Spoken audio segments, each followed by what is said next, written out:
So the Gemara is telling us in Masechet Yevamot, in Daf Kuf Chaf Aleph, a very interesting story.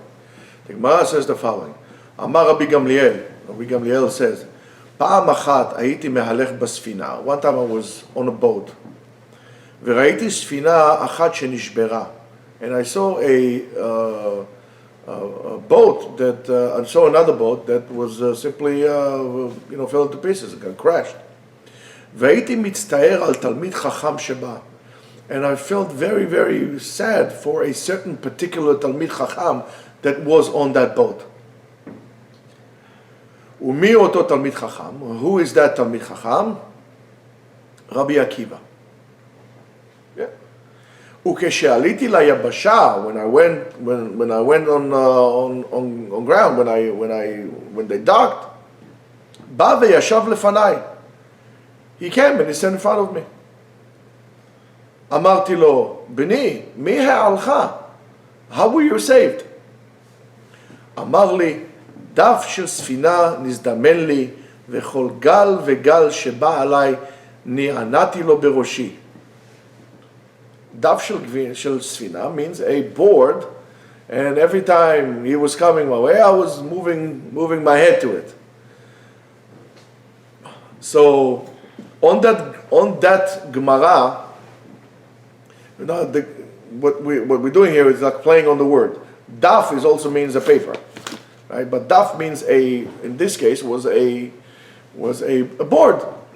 So on that Gemara, Rabbi Meir Shapira from Lublin, right, the famous one, said the following: Galei hayam soarim, the waves of the oceans are mighty.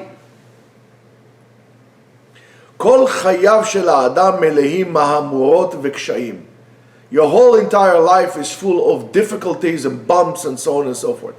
סערה אחת, right?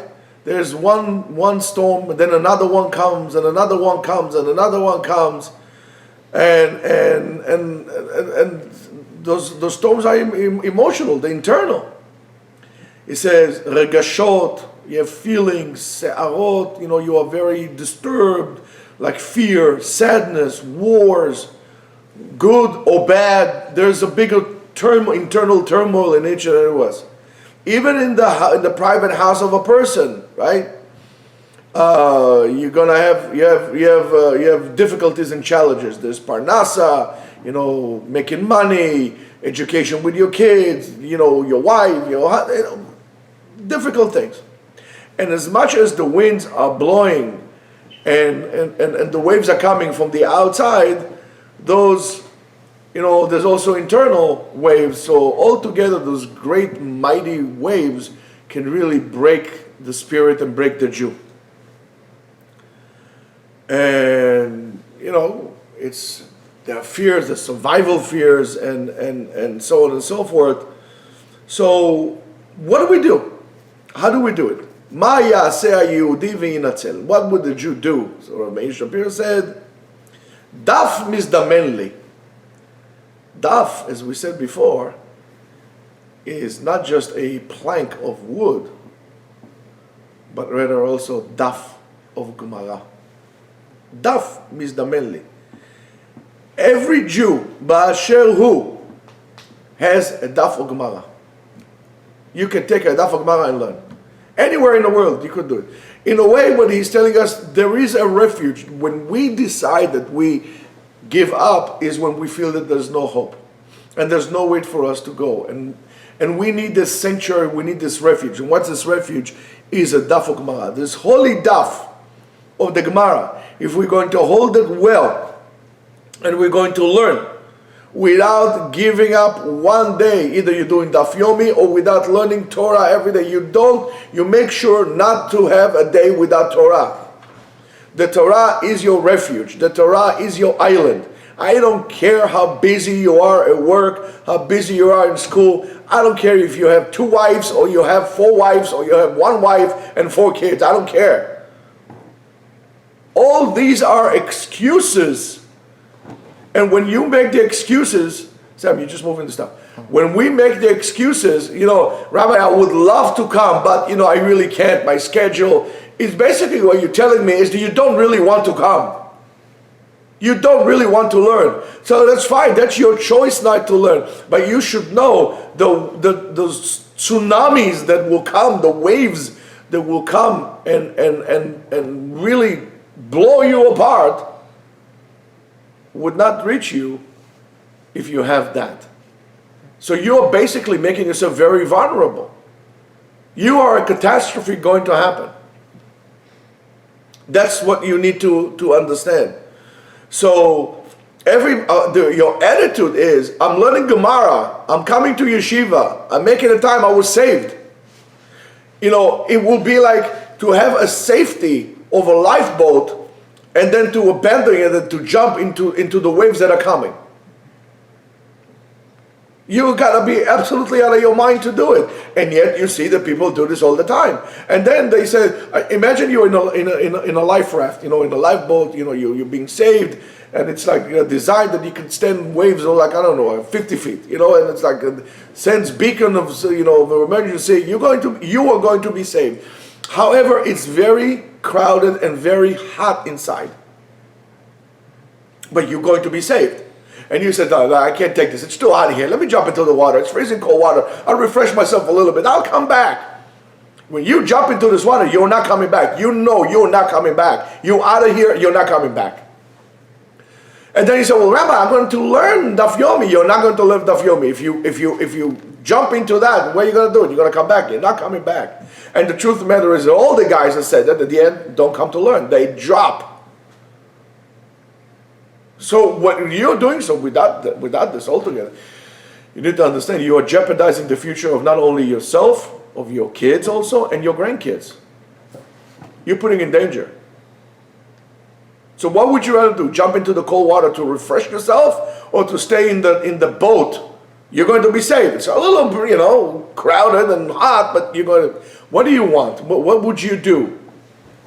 So that's what it is. So as we say, and we know that once you leave that, there's nobody going to save you. You're not going to have chavrutot. They're going to care for you. You're not going to have a rabbi to guide you. You are going to get consumed. You cannot survive if you fall in Mayin she'en lahem sof. If you're going to fall into an ocean in the middle of the Atlantic, you are not going to be saved. You know that you're going to die. Why in the world would you do that? Why would you do that? So, as we say all the time, we say in Arvit, what do we say? Kihem chayenu. The words of Torah, the ways of Torah, learning Torah is your life. So when you leave Torah for whatever it is, you're giving a part of your life. So let me ask you a question. Excuse me, let's say for example, you are guaranteed to live 120 years. 120 years. How about you give me 40? I'm not giving you a second. And you are throwing your life away? Unless, of course, you don't believe it. And if you don't believe it, well, you have a lot of work to do. You have no business going out. It's like not having emunah, not having belief. It's like going into a swimming pool without knowing how to swim. Needless to say, the ocean. So, and when we say Kiem Chayenu, it's not some kind of a metaphor or being sarcastic. We really, really mean our Torah. The Torah is as simple as that. It is our life. As much as that board or plank of wood saved Rabbi Akiva, right? The same thing. Anybody who lets go. What Rabbi Akiva was saying, we was moving with it. So he was moving my head every time he moved also to make sure not to create a counteraction so he would fall. So you need to go with it. You let go of the Torah, you let go, and you're trying to deal with your, especially the time that we are at now and what is coming our way. Coming our way is not easy times, I'm telling you that. You don't believe me? Watch what I'm telling you now around March, around February. It's going to be very difficult. So if it's going to be difficult, how are you going to make it through if you don't have the internal strength? if you're letting go of the Torah, you're simply not going to make it. You're going to drown, God forbid. But you are going to drown. You're not going to make it. And really, the essence of thing is to remember that we need to tell us all the time, without Torah, there's no life. And the more you learn, the more you are alive. And that's why when they say that when you say the words of Chachamim, even after they died, their lips are moving in the grave. It means we give chayut, they are alive in our essence. You don't die if you learn Torah. In terms of that, because you're still in the memory of people. Again, the Rambam died 1,000 years ago almost, and we still talk about him as he is present. Maran Bet Yosef, the Ramban, the Rashba, the Khatam Sofer, all these people, we talk about them all the time as if they are here. And they live inside of us. We do their words, so they live inside of us. That's the same thing. When you leave the Torah, you're being forgotten. You don't believe me? That's fine. Go to any local neighborhood in almost any American town. You're going to find many giant buildings that used to be conservative and reform shuls. Even some Orthodox shuls that they did not have a steady Torah today are finished. Finished. So that's your life. That's what we need to understand. And as it says in Pirkei Avot, right, in Perek Bet, Hillel Omer, Marbe Torah, Marbe Chaim. The more you learn, the more, not only years you have, as we learn in the Gemara in Masechet Chagiga, right, that we can take the years and give it to a Talmid Chacham, but we are talking about livelihood. There's more livelihood for you. You're more alive. And for that, Rab Chaim Volozhin in Nefesh HaChaim in Sha'ar Dalet wrote the following, and I'm quoting, Tzarich ha'adam likboa belibo. A person need to engrave it in his heart, ve'yedamem beda'ato, and he should contemplate on the fact, ki ilu haya tovea benachal shotef. If he came into some kind of a flash flood, right, and he was drowning, ve'ro'eh lefanav banahar ilan chazak, and he sees a mighty tree that it's rooted there and it's not moving. For sure, you're going to give everything that you have to go towards the tree and to hold on to it so you won't drown, right? That's true? Yes, of course, that's true. And not only you hold it with your hands, you hold it with your legs and so on and so forth, and you're not going to let go even for 1 minute. You're going to hold on to it because your life is dependent on that. Because his whole livelihood is dependent right now only on how much he's going to hold on to this tree. Who is going to be a fool, a buffoon, and would not understand if you're going to become lazy on learning the Torah or being tempted because of making a lousy buck,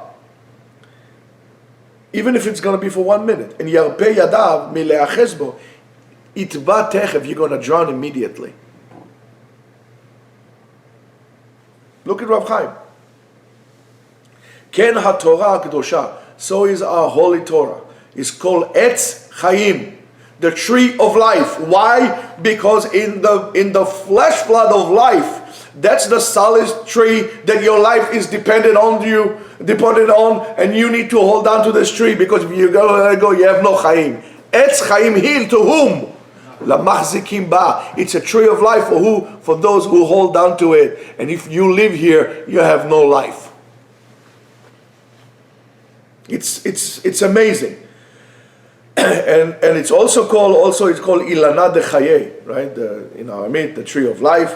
שרק אותו העץ שהאדם אחוז באהבתו ועוסק בה ובקביעות, only if a person does and takes care of it on regular, and again, according to Rab Chaim, בקביעות, on regular basis.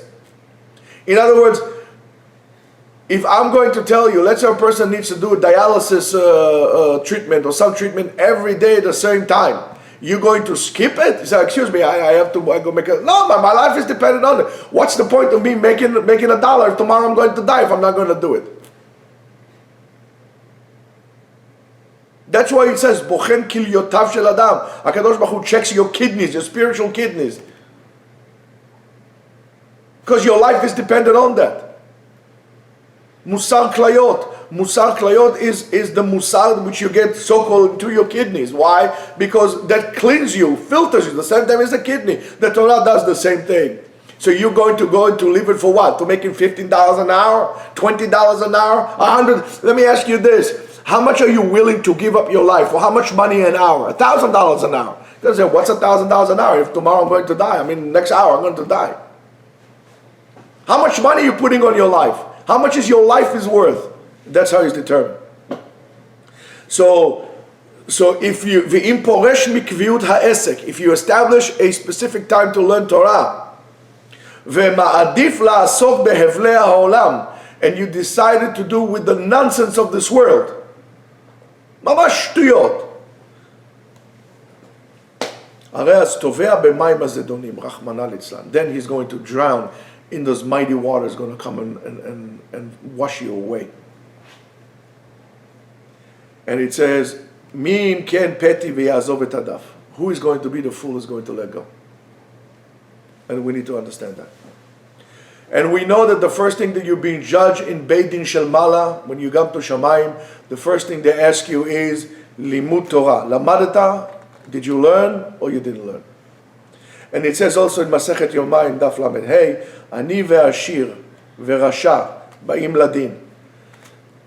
A poor man, a rich man, and a wicked man all come to judgment. And they ask each one, why didn't you learn Torah?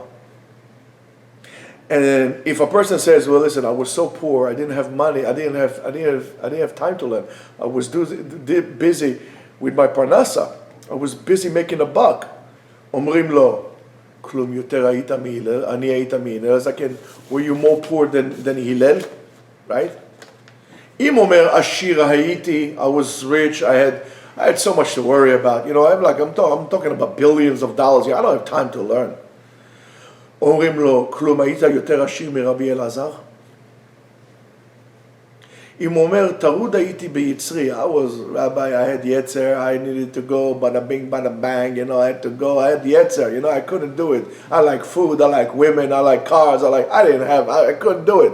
אומרים לו, כלום נאה היית מיוסף שיצרו הטרידו בדמות אשת פוטיפר?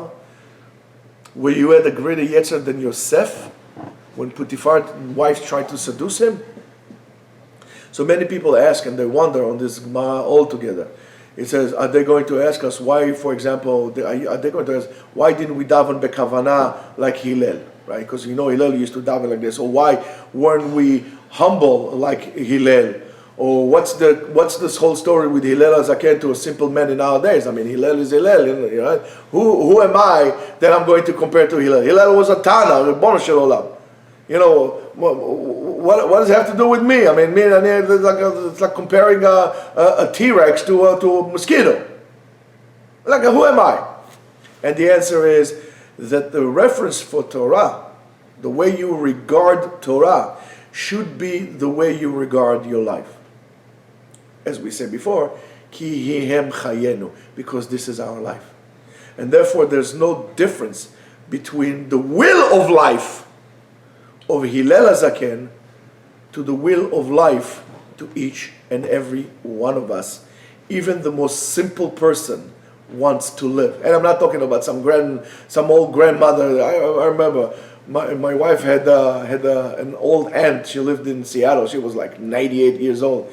So my wife used to call her every Sunday or something like this. She used to call her up. She says, Aunt, whatever, how are you? She says, I want God to take me already. I'm tired of living.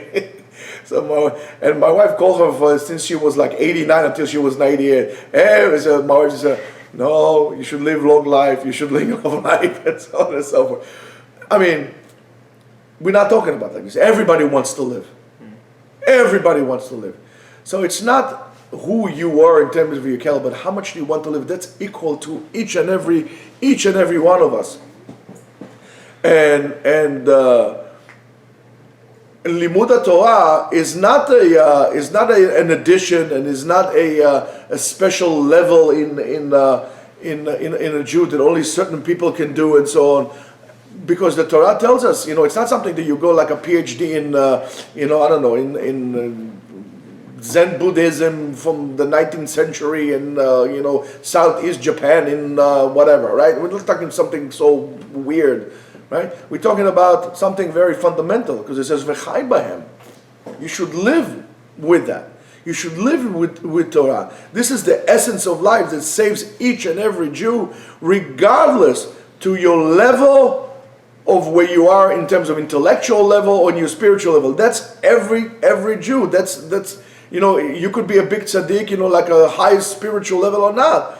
Because when we say daf nizdamen li v'nitzalti, there's something for me to hold on to. That's going to save my life. Has nothing to do with that. A philosopher that is John is not going to say, oh, hold on one second, excuse me, wave, just put it on pause. This is not the Matrix here. Put it on pause. Let me look. Should I hold on to it or should not to hold on? The wave is coming. You need to make, you want to, and you're going to fight with all your, nobility that you are. If there's only room for one person, you're going to fight whoever it is. You're going to become an animal just to save your life. You should know that this is what it is. The same thing in Torah. You need to fight to come and learn. You need to fight with everybody, even if it's your own parents, even if it's your wife. If they tell you not to learn, you need to learn to fight because your life is dependent on that. And you need to understand and remember that. That's why every Jew, even if a person is busy making money, he wants to make money, he must find the time that he's going to be completely dedicated to learn Torah. And when you learn Torah, you don't answer phones, you don't answer your wife, you disconnect yourself from everything, and to clear your mind, to simply learn Torah every single day. As Chazal said in Masechet Shabbat, in Daf Lamig Aleph, and also in Masechet Sanhedrin, it says, "Sheshoalim ha'adam bedin la'achar 120 shana kavata itim laTorah." Did you set kavua? Did you set like in cement? Did you set time to learn Torah? They don't ask him, did you learn Torah? They ask him, did you set time to learn Torah? Because let's say you get a guy like Yehoshua, he can learn the whole entire Shas in a year. You get a guy like somebody else, he cannot learn the Shas, the whole Masechta in the whole entire life. But that's not the point. In the way the Shamayim cares, in the way heaven cares, did you set a specific time that you disconnected yourself from everything to learn Torah and would not be bothered? Did you understand the importance of the Torah? In other words, we care about your attitude. So what would you say when HaKadosh Baruch Hu cleared up the whole entire way for you to come and learn Torah, and you chose, because of your insecurity, because of your lack of emunah, lack of belief, you choose to go out and look some kind of a job? If your life was dependent on it, how much would you be willing to make an hour to give up on your chance for life? How much? If chas v'shalom your kid would be sick, would you tell your wife, you take him to the doctor because I'm making $10,000 an hour? $10,000 an hour! Who in the world makes this kind of money? Rush Limbaugh. Who makes this kind of money? Even a person like that. You make $10,000 an hour. If your kid's life is dependent on you, and on that time you're going to drop everything and go, forget about the $10,000. I'm going to go save my kid. Do you understand what I'm telling you? We have waves coming. We know. We felt a spiritual seismic earthquake coming that happened and occurred miles away from us. And the waves are coming, and we know that the waves are coming. Are we going to sit by the beach and pretend nothing is happening? It's miles away. Hundreds of miles away from us. Or you're going to go into safety. You're going to take your dearest people, your most precious belongings, and you're going to go up to a high place, or you're going to sit there by the beach waiting for the waves to come. I remember pictures of people, the big tsunami that they had. They were sitting by the beach looking at the waves coming. The waves are coming, and they're just standing there looking at them. That's how we are. And it's not enough. It's not enough to learn from time to time. Every other day of the week is fine, right? It's not fine. You need kavua every day in a certain time that by hook or by crook you don't give it up. Why? Because that stability creates order, and that order creates progression.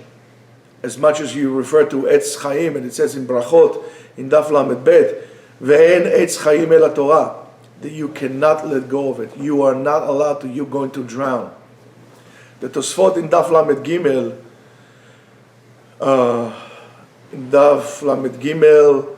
Dibur HaMatchel Ki Havina, and I think it's Masechet Beitzah, wrote the Gehenom and Yom Tov and Shabbat is the Gehenom, hell, the fire of hell, whatever it's called. Doesn't work on Shabbat, and doesn't work on Yom Tov as much as Shabbat as well. But the Neshama Yetera, the extra Neshama, appears only on Shabbat and not on Yom Tov, and that's why we don't make a bracha on Besamim on Motzei Yom Tov.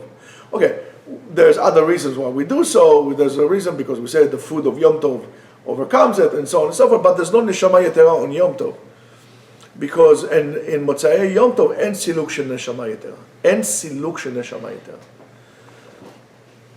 And again, as we said, there's deeper things for that. But we need to understand what's the difference between a Gehenom, the fire of hell, that it's not working on Shabbat, and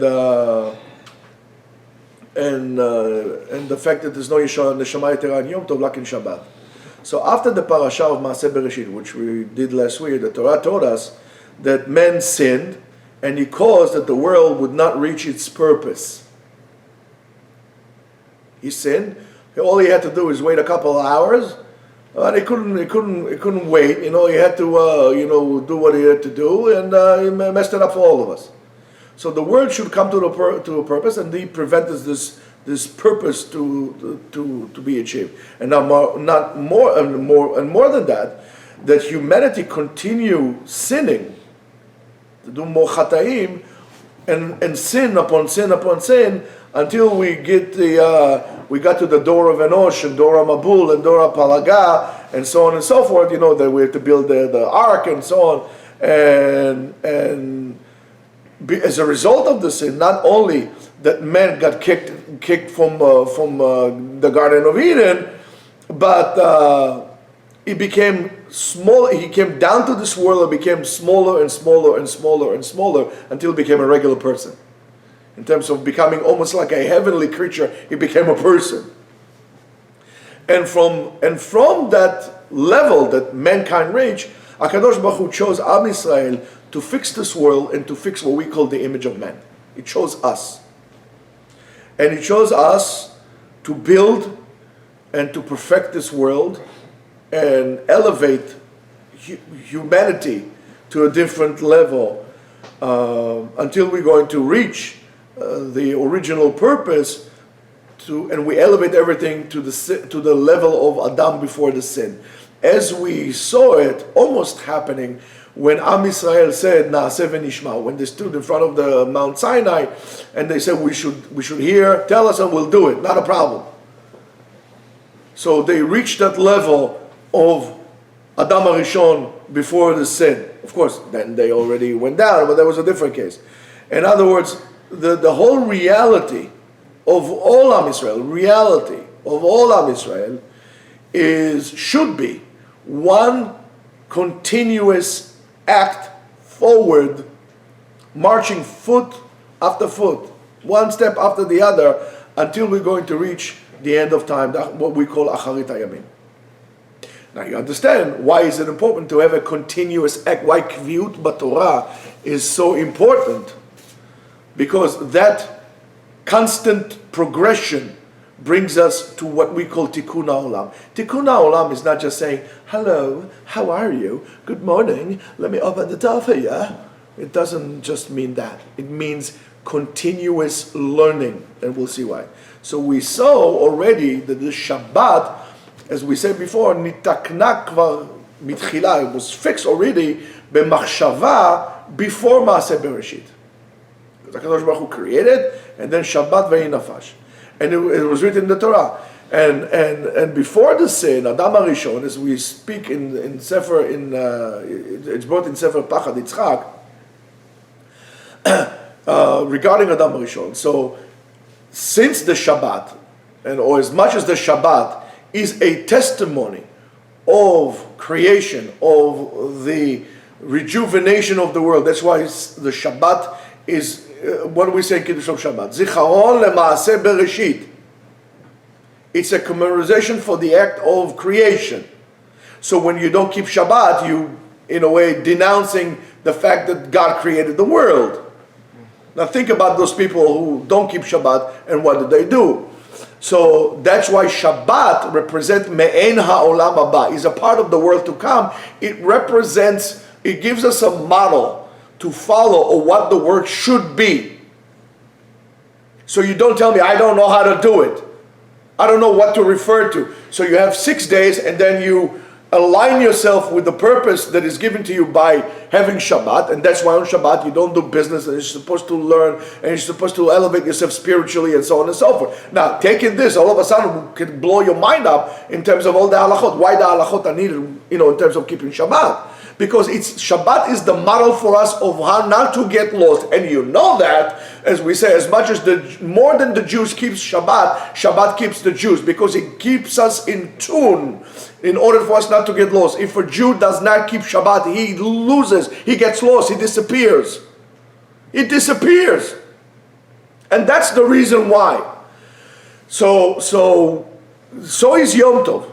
Yom Tov is an edut also, is a testimony that Am Yisrael are ready, and in a way it has to do with the Gemara that we do in the morning, are ready and to do the work, and are ready for the world to come. In other words, they're ready for the Messianic era. That's why all the Moadot, all the Chagim, show us a reality of the world that it's as a Shvita, when you don't work on that. It's in the middle, it comes out in the middle of the week.